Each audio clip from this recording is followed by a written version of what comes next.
Example number 387 as to why PC gamers don't want to have to sign up for a stupid PSN account, because there is no company on the face of the earth, sans perhaps Meta, that leaks as often as Sony or any one of their first-party studios, because Wolverine PS5 gameplay footage has been leaked, and there have been a lot of problems with this game. Okay, mostly because, well, we know who's working on the game, and we know who's helping to work on the game, and as many people who liked Spider-Man 1, Marvel Spider-Man 1 on PS4, fewer people liked the Miles Morales DLC, and even fewer people still liked or even played Spider-Man 2 on PS5, and even if people did play that and did like the gameplay, they also realized that not a lot of innovation is going on, so what's new and what's interesting and what are you going to bring to Wolverine that hasn't already been done better over a decade ago with Wolverine Origins, which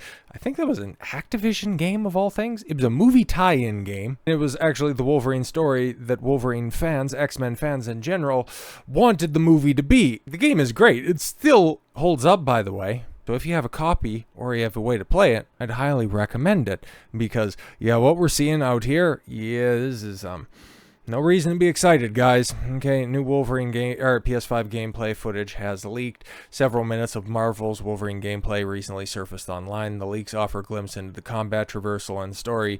Now, while the build is unfinished, it shows that Insomniac Games' upcoming PS5 action game is in a playable state, but it isn't supposed to come out, I think, what, 26? I think this one's earmarked for. So, of course, all of this stuff is very early, right? This is a leak. It's in a playable state. So if everything doesn't look completely up to snuff, there's plausible deniability. A new Wolverine gameplay leak stems from last year's Insomniac Games ransomware attack. However, the latest footage seems to have surfaced over the last several days.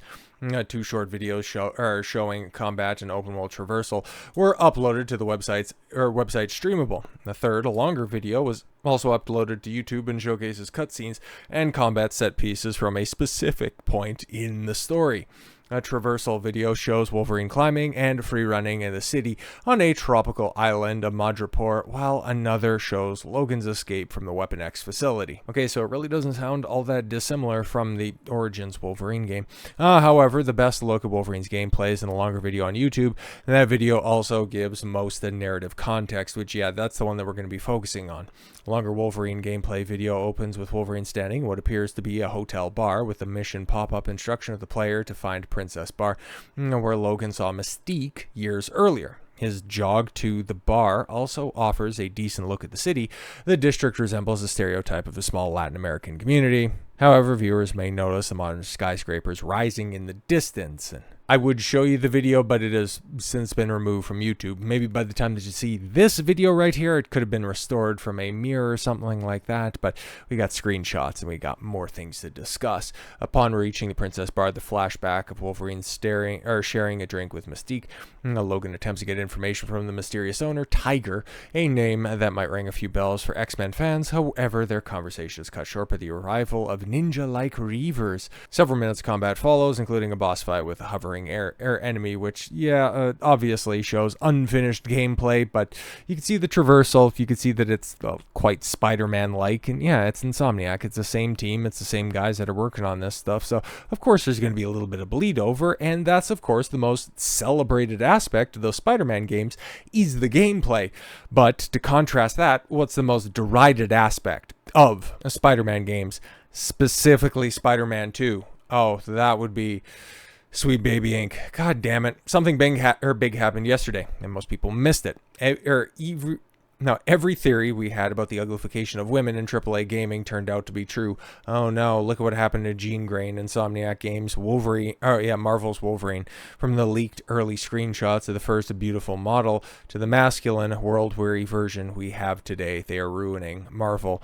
Now, this is Grums, okay? He has also pointed out several times over the uglification of chicks, especially in regards to, the perfect dark gameplay reveal, Star Wars Outlaws, he's talked about as well. Other cultural aspects from other big budget games like Assassin's Creed Shadows. He's on top of all of this stuff. And while I think simping for chicks is a fool's errand, even when, it's justified and warranted where you have specific ideological goals from game companies to make them as ugly as possible. Trying to hinge your critiques on that, it's not going to end up working out for you in the long run because, well, you're putting your mental point of origin on female beauty, which is subjective at best and boneheaded at worst. But this is where it comes in, and this is the problem, obviously, because, yeah, you have the obvious example of the downgrade and the downplaying of the beauty of Jean Grey, which in every iteration that you've ever seen her, right, in the original Fox XMen movies, played by Famke Janssen. And then even as insufferable of a human being as she is, Sansa Stark, Sophie Turner, not exactly an ugly chick for the run-back movies. And then, of course, every time that she's represented in an animated sense, especially with X-Men 97, she's never been depicted as an ugly duckling. Until now. We were told it was the difficulty of scanning actors or just tricks of light and bad screen caps. We were told we were incels for ever questioning it. As a game developer, I knew this was crap. As gamers, you knew this was BS from comparisons with Asian games. Yes, exactly. Yesterday we found out principal artist read this as lead at major studios, including Naughty Dog, Rocksteady, and Respawn, told the truth. Oh yeah, great, fantastic. There you have, Jean Grey at one of the bars. That's a screenshot from the longer gameplay, and could be right, or could be lighting, right? But then you got updated Jean. I get shocked by that image, but that's Jean Grey, huh? That's screen cap problems, huh? Are you sure this is Insomniac's Wolverine and not Konami's Silent Hill 2? Like, what are we doing, man? And there's another rendering of Jean Grey. She's supposed to be the most powerful telekinetic. She's an Omega level mutant, and the only thing that is Omega is apparently her dessert menu. Like, what are we doing, man? But as we knew from well back in the cut, Sweet Baby Inc. has a working relationship with Insomniac. They consulted on Spider-Man 2, and you know exactly where their imprint and their fingerprints manifested themselves in the form of the deaf black chick spray painting minigame. Fantastic. So what do you think their input is when it comes to Wolverine?